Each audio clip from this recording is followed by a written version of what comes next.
For over 1,000 generations, the Jedi were the guardians of peace and justice in the Republic. The word spoken here by old Ben Kenobi was the rhetoric given to us for a long time to who the Jedi were at their core. When the prequel trilogy rolled around, we were treated to seeing the Jedi Order in its prime. The Jedi Knights of the Republic were akin to superheroes, swooping into danger and action to save the day from whatever threat plagued the innocent. At least this is what they were supposed to be doing, and what they once were. In the High Republic, they had it all right, and were steadfast in the ways of the light side. However, as the Sith's long-awaited plan began to finally unfold through Darth Sidious, the dark side of the Force clouded the vision of the Jedi. Because of this, they were finished before they had even started. They had lost the war nearly 1,000 years before it had ever begun. We often hear quite a bit about the dogma of the Jedi and their stubbornness, with this being one of the key driving factors into Anakin's transformation into Darth Vader. But why is this? Well, stick with us, curious acolytes of the galaxy, as we explore the very extent of the Jedi's corruption by the time of the Clone Wars. To understand their issues, we must first establish a baseline. Like we mentioned earlier, the Jedi of the High Republic era got it mostly right. Although with only 2 novels out at this era, we still have very little besides this information on the High Republic era Jedi. But what we can say is the Jedi were supposed to be peacekeepers first and foremost. They did have their lightsabers, but the weapon of the Jedi was always meant to be more of a tool to build a better society. They were intended to be more like monks than anything else. Throughout each generation of Star Wars, we get a specific feel for how the Jedi of the time operated, just based on what they wore. The Old Republic, many Jedi opted to wear specific types of Jedi battle armor. For a time during the High Republic, the Jedi wore white robes and gold circlets, which gave them a very angelic appearance. Soon the Jedi, ironically, saw this as somewhat of an arrogant fashion, and didn't want their public perception to appear as though that they were above anybody else. So they donned the more brown and tan monk-like robes we are now more familiar with. Of course, during the Clone Wars, many Jedi generals wore armor similar to the clones, either on their chest plate or arms, and this is where things fall apart. The day the Jedi ceased to be peacekeepers was the point of no return.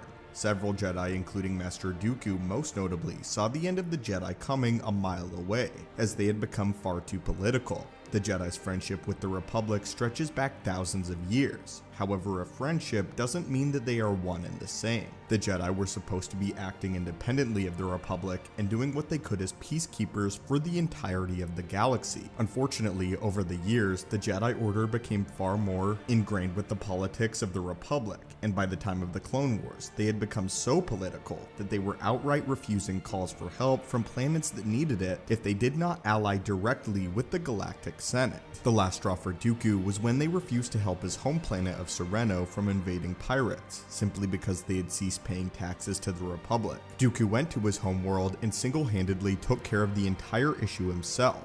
Although Dooku was especially talented, this just goes to show that sometimes a single Jedi can make all the difference when it comes to mediating or taking care of an issue. But the Order refused to send even one due to their ties with the Senate. As soon as the Jedi had become generals in the Clone Wars and acting more as warriors for the Grand Army of the Republic, their fate had been cemented and there was no going back. Another issue with the Council was their unwavering arrogance. The Jedi had thought themselves invincible and infallible at this time. So much so that despite how many Jedi were leaving, including Dooku himself, which was a massive blow to the Order, they did not stop to consider that perhaps they were headed down a dark path. They had doubted the return of the Sith and denied that Count Dooku could have been capable of anything close to murder or subterfuge. They only saw him as a radical political idealist and nothing more. They were grossly unprepared for the war that came upon their doorstep sooner than they knew how to deal with it. Their failure on Geonosis is a good example of this. To be clear, when I say failure, I do not mean the overall battle. I am referring to their incompetency when it came to thwarting the execution. Yes, they were successful, but at the cost of 170 Jedi casualties. 170 out of 200 Jedi died in the conflict at the arena when fighting the newly formed droid army. Only was it when they were saved by the clones did they make it out alive.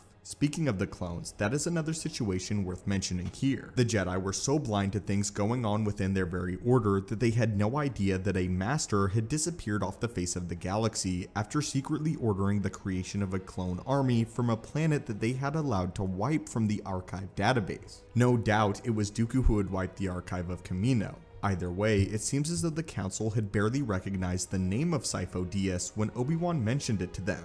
Kenobi most likely knew Sifo-Dyas through Qui-Gon, who knew the Master alongside Dooku. It wasn't until many years into the Clone Wars that the Council had even bothered to look into the supposed death of Sifo-Dyas. We see Master Plo Koon investigate the crash of his ship in Season 6 of the Clone Wars, and the fact that he found the missing Master's lightsaber implies that this was the first time they had investigated the wreckage at all. Through both the ignorance of the Jedi and the machinations of Palpatine, they had willingly accepted the clone army as their own despite blatantly suspicious circumstances regarding its creation. The next point I would like to explore is their stubborn dogma. This was one of the deciding factors of Anakin Skywalker's fall to the dark side.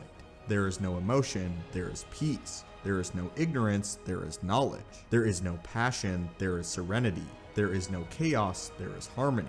There is no death, there is only the Force. When taking a deep examination of the Jedi Code, we can clearly see that almost every line is either false or misused. Case in point in the first line. One of the biggest separations many people had with the Jedi was their unwillingness to show emotion. This can be derived from our world's philosophy of Stoicism. Whereas Stoicism teaches appreciation of the moment with temperance of one's mind, the Jedi take it several steps further and deny themselves emotions entirely. This, of course, didn't sit well with the young Anakin Skywalker when he had no outlet for his emotions from his childhood and from Padme.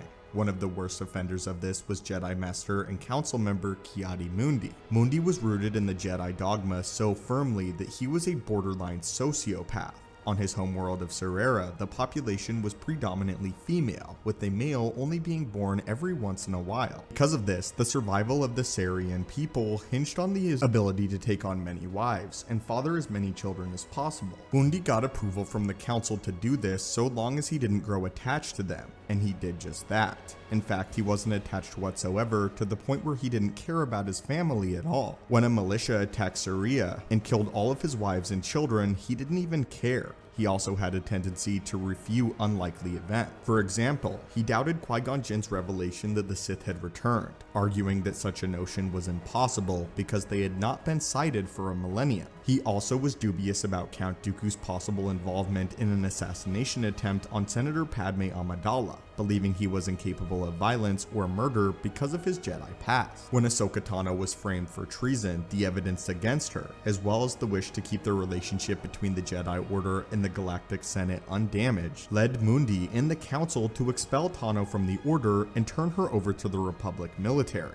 However, after her innocence was proven and the real traitor apprehended, which of course was revealed to be Barriss Offee, Mundi joined his colleagues in offering to reinstate Tano into the Order, praising her efforts to prove her innocence and stating that she had shown the true sign of a Jedi Knight.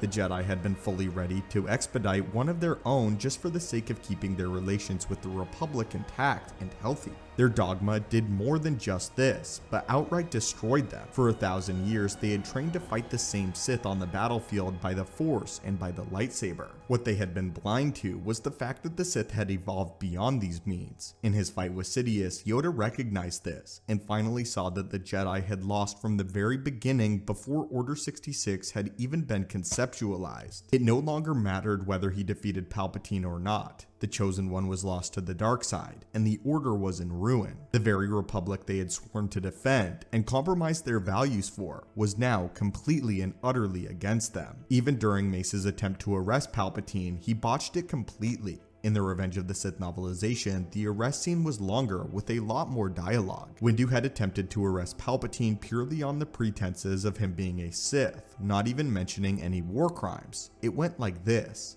Mace exclaims, "You're a Sith Lord," to which Palpatine expertly responds, "Am I? Even if this is true, that's hardly a crime. My philosophical outlook is a personal matter. In fact, the last time I read the Constitution anyway.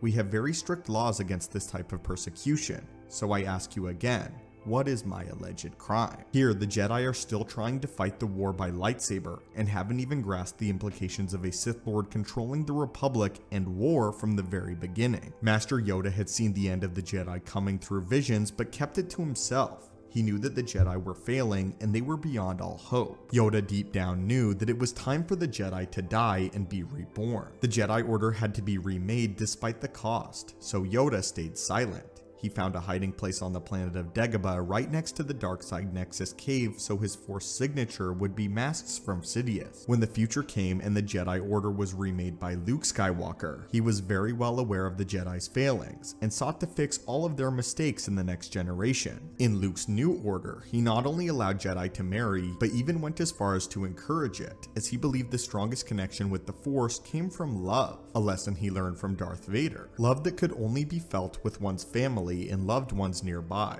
Not to mention, two Force sensitives would potentially breed more Force sensitive children in the galaxy. He was a lot more relaxed with his order and allowed his Jedi to carry on with more personal freedom and accountability. Some did indeed go out to planets to help out, while others went on their own business, one of which was able to carry out her duties as a queen of her own home planet while still being a Jedi. This doesn't mean that Luke Skywalker's Jedi Order didn't have its major complications and problems, but it is still far superior from the Jedi that were around during the Clone Wars era. Needless to say, the fall of the Jedi was very necessary despite all of the hardship that came with it. But what do you think? Do you believe that the Jedi were as bad as they say? Was there potential for them to be saved during the Clone Wars era? And tell us your thoughts and comments down below. And as always, may the Force be with you, and I hope you have a great day.